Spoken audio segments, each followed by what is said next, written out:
Ouçam, filhos do tempo, a crônica de um mundo que se afogou em sua própria maldade. As sementes de Caim haviam se espalhado como ervas daninhas, e a terra, que fora criada em bondade, agora gemia sob o peso da violência e da corrupção. Gerações se passaram desde o exílio do Éden, e a memória do paraíso se tornara uma lenda fraca. O coração dos homens, concebido para a comunhão, tornara-se uma fábrica de maus desígnios. A imaginação, o dom divino para sonhar e criar, era usada continuamente apenas para o mal. A terra estava cheia de violência, um grito constante que subia aos céus, mais alto que o clamor do sangue de Abel. E Deus olhou para a obra-prima de suas mãos, e seu coração se encheu de uma tristeza divina, uma dor tão profunda que o fez arrepender-se de ter criado o homem. Em sua perfeita justiça, um decreto foi proferido. O fim de toda a carne havia chegado. Ele purificaria o mundo com água, desfazendo a criação para lavá-la de sua mancha. Mas no meio de um oceano de depravação, havia uma ilha de retidão. Um homem chamado Noé. Noé não era um rei, nem um guerreiro.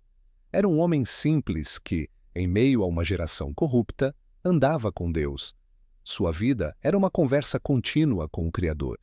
Ele era justo e íntegro, um ponto de luz solitário em uma era de trevas profundas.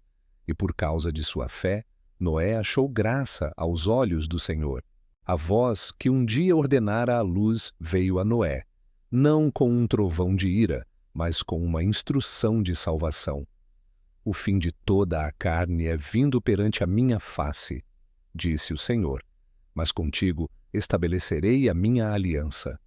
Deus ordenou que Noé construísse um refúgio, uma arca de madeira de gofer, ou cipreste, forte e resinosa. As medidas eram precisas, dadas por um arquiteto divino, 300 côvados de comprimento, 50 de largura, 30 de altura. Não era um barco feito para navegar, mas uma grande caixa flutuante, projetada para uma única coisa: sobreviver. Imagine a cena, por décadas, sob um sol implacável e céu sem nuvens, Noé e seus 3 filhos, Sem, Cam e Jafé, trabalharam. O som de seus machados e martelos ecoava pelos vales. Seus vizinhos, com os corações endurecidos pela soberba, zombavam. O velho Noé enlouqueceu, diziam. Constrói um navio no deserto falando de uma chuva que nunca virá. Cada tábua que Noé pregava era um sermão. Cada camada de betume era um apelo, uma advertência silenciosa sobre o julgamento que se aproximava. Mas eles não deram ouvidos. Quando a grande arca ficou pronta, um milagre ainda maior começou. De todas as direções vieram os animais, não caçados ou coagidos, mas guiados por um instinto divino. Leões caminhavam ao lado de gazelas, lobos ao lado de ovelhas.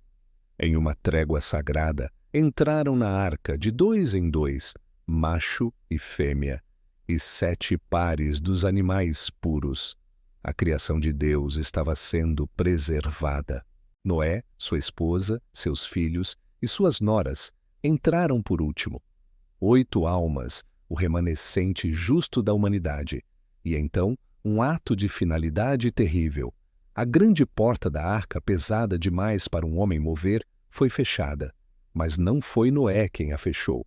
O texto sagrado diz: "E o Senhor o fechou por fora." A porta da graça estava selada. O tempo da decisão havia acabado. Por 7 dias, o mundo esperou em um silêncio tenso. E então começou. As fontes do grande abismo se romperam. Águas subterrâneas, presas desde a criação, jorraram com fúria. E, simultaneamente, as comportas do céu se abriram. Não era uma chuva, era um dilúvio, uma reversão da criação, o retorno ao caos aquático do princípio. Por 40 dias e 40 noites, a água caiu sem cessar. O mundo que os homens conheciam desapareceu. Vilas, cidades, montanhas, tudo foi engolido. A arca, antes um monumento de loucura, agora era a única esperança, sendo erguida pelas águas, flutuando segura acima de um mundo em ruínas. Toda a vida que tinha o fôlego do Espírito em suas narinas pereceu. A chuva parou, mas as águas prevaleceram por 150 dias. A arca flutuava em um oceano sem fim, sob um céu cinzento. Dentro, 8 pessoas e um zoológico de criaturas esperavam, guardados pela fidelidade de Deus. Então, lembrou-se Deus de Noé. Ele fez passar um vento sobre a terra e as águas começaram a baixar. Lentamente, dolorosamente, o mundo começou a ressurgir. A arca repousou suavemente sobre os montes de Ararate. Após muitos dias, Noé abriu a janela e enviou um corvo, que ia e voltava, alimentando-se das carcaças que boiavam. Depois enviou uma pomba. Ela não achou lugar para pousar e voltou. 7 dias depois ele a enviou novamente. Naquela tarde ela retornou, e em seu bico um sinal de esperança, uma folha de oliveira recém-arrancada. A vida havia retornado à terra, a paz estava no horizonte. Quando a terra secou, a voz de Deus soou novamente. Sai da arca! E a porta se abriu para um mundo lavado, limpo e silencioso. O primeiro ato de Noé não foi construir uma casa ou plantar um campo, foi construir um altar. Ele ofereceu um sacrifício de gratidão, e o aroma suave subiu aos céus. Naquele momento, Deus fez uma promessa, não apenas a Noé, mas a toda a criação. Ele estabeleceu uma aliança, um pacto de graça. Não tornarei mais a amaldiçoar a terra por causa do homem, disse ele. E o meu pacto, que estabeleço entre mim e vós e toda a alma vivente, este é o sinal. O meu arco tenho posto nas nuvens. A arma do guerreiro divino, o arco, foi pendurado nos céus, não como uma ameaça, mas como um arco-íris.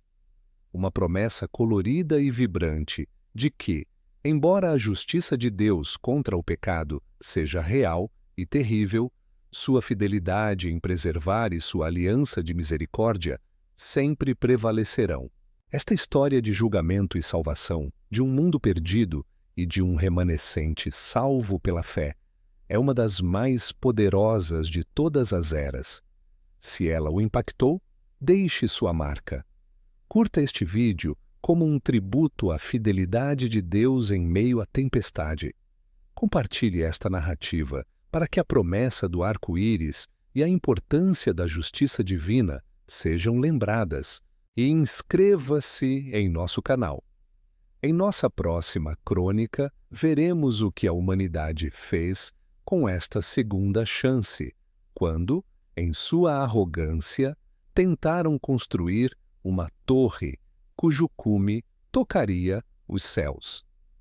A história da Torre de Babel nos aguarda.